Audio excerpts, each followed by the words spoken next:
కేంద్రీయ విద్యాలయంలో బొచ్చడు పైసలు ఉంటాయి కేంద్ర ప్రభుత్వంలో. మీ బిచ్చగాడు రేవంత్ పోయి అడుక్కుంటా ఉంటాడు మోదీ గారి దగ్గర.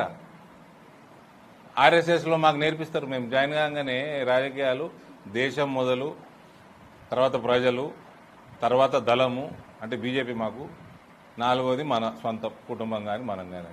ఆ డైలాగులు కొడుతున్నాడు రేవంత్ ఎవరు ఇంప్రెస్ చేయనీకే. మోదీ గారిని ఎందుకు అంతగానో ఇంప్రెస్ చేస్తున్నావు? రేపు వస్తావా? మెల్లగా ఇండైరెక్ట్గా చెప్తున్నావా? సార్ అనిపోయారు కూడా మెరిసే జుడిజావా అని.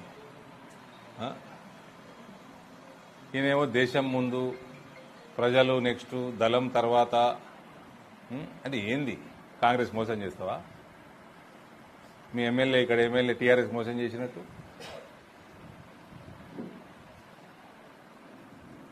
ఆ కాంగ్రెస్ గవర్నమెంట్ ఎట్లా బుద్ధి లేదు ఢిల్లీలో కూర్చున్నానికి. ఆలోచించుకోవాలా, ఆలోచించుకోకపోతే వన్ సార్ వస్తారు కానీ ఇది. కాబట్టి జగిత్యాల ప్రజలకి ఒక మంచి సిబిఎస్ఈ సిలబస్ తోటి ఒక వెరీ ప్రెస్టీజియస్ ఇన్స్టిట్యూషన్ వస్తుంటే మీ ఎమ్మెల్యే అడ్డం పడ్డందుకు 1 సంవత్సరం అయితే పోయింది అకాడమిక్ ఇయర్. జాగా ఇప్పటికీ ఫైనల్ కాలేదు. అవతల ఐటీఐ అవతల ఇస్తే రిజెక్ట్, మళ్ళా కేంద్రీయ విద్యాలయం రిజెక్ట్ చేస్తుంది. ఇంకో సంవత్సరం పోతుంది. బాగా ఒళ్ళు కొవ్వెక్కి 2 ఎకరాలు తెచ్చిండు. కావాలని 2 ఎకరాలు తెచ్చిండు. నీకు జాగానే ఫైనల్ కాలే, టెండర్ ఎట్లయితుంది, కాంట్రాక్టర్ ఎట్లా వస్తాడు, బడ్జెట్ ఎస్టిమేషన్ ఎట్లయితుంది.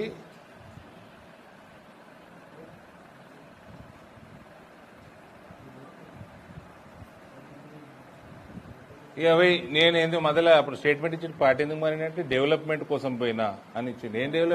ఏం సేవ చేసినావు నువ్వు? మామిడి రైతులకు ఏం సేవ చేసినావు? బీఆర్ఎస్లో ఏం బీకినావు? ఇప్పుడు కాంగ్రెస్లో 2.5 సంవత్సరాలతో ఏం బీకుతున్నావు? నువ్వు వడ్లు 3 కిలోలు, 3.5 కిలోలు, 10 కిలోల తరుగు అవుతుంది. మళ్ళా ఏదో బీగిరేడ్ అనుకుంటే 20 రూపాయలు తీసేస్తున్నారు. 10 కిలోలు పంగనామం పెడుతున్నావు క్వింటాల్కి. మొక్కలు పూర్తిగా ఉండలేరు.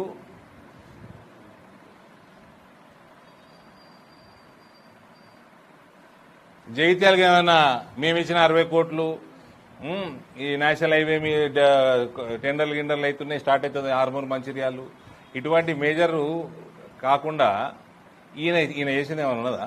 కాంగ్రెస్ పోయి పీకింది ఏమైనా ఉన్నదా అంటున్నా. ఆ డబల్ బెడ్రూమ్ ఎట్లున్నాయో కూడా తెలుసు, మీకు తెలుసు, నాకు తెలుసు. 4,500 500 మంది అని ఉంటున్నాడా? నీళ్లు లేవు, డ్రైనేజు లేదు, కరెంటు లేదు, రోడ్లు లేవు.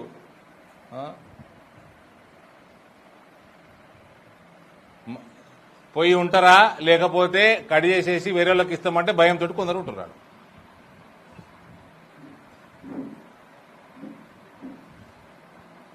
ఈయన ఇంకా చాలా స్కామ్లు ఉన్నాయి, అన్ని బయటకు వస్తాయి. బాగా పైసలు తినేది మరిగిండు బాగా. అరవింద్ ఆయన కంటే ఎక్కువనేయట. అరవింద్ లేక సంపాదించుకో, వేరే దందా చేసుకొని సంపాదించుకో. జగిత్యాలలో మోసం చేసింది సంపాదిస్తున్నావా? ఉన్నాయి నాయర, నీకంటే ఎక్కనే ఉన్నాయి. నేను ఒప్పుకుంటున్నా కదా, బాజాప్తున్నాయి.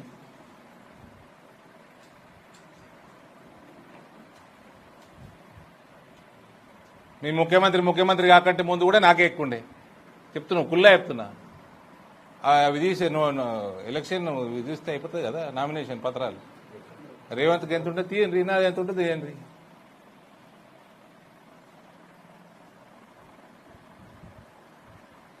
ఇప్పుడు రేవంత్ రెడ్డి, కొండలరెడ్డి, తిరుపతి రెడ్డి, కృష్ణారెడ్డి సంగతి నాకు తెలియదు. అందరికి ఎక్కైపోయి ఉండొచ్చు.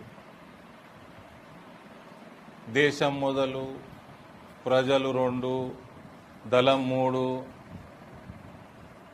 తర్వాత ఏంది కుటుంబం.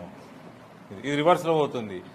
రేవంత్ రెడ్డి మొదలు, Kondal Reddy 2nd, Tirupati Reddy 3rd, Krishna Reddy 4th.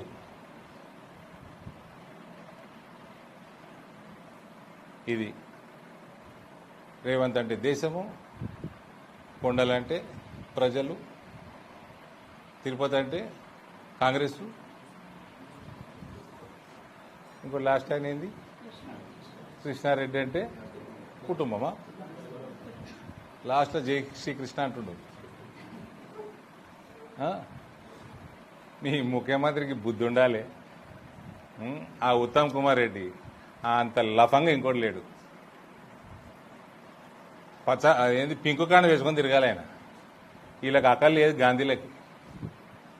2018 Congress ప్రభుత్వం వచ్చు ఉత్తమ్ కుమార్ రెడ్డి పీసీసీ ప్రెసిడెంట్ లేకుంటే. ప్రతి పార్లమెంట్లో అసెంబ్లీలో అమ్ముకున్నాడు కేసీఆర్ చెప్పినట్టు. అన్ని ప్రూవ్ చేసి రాసిస్తా.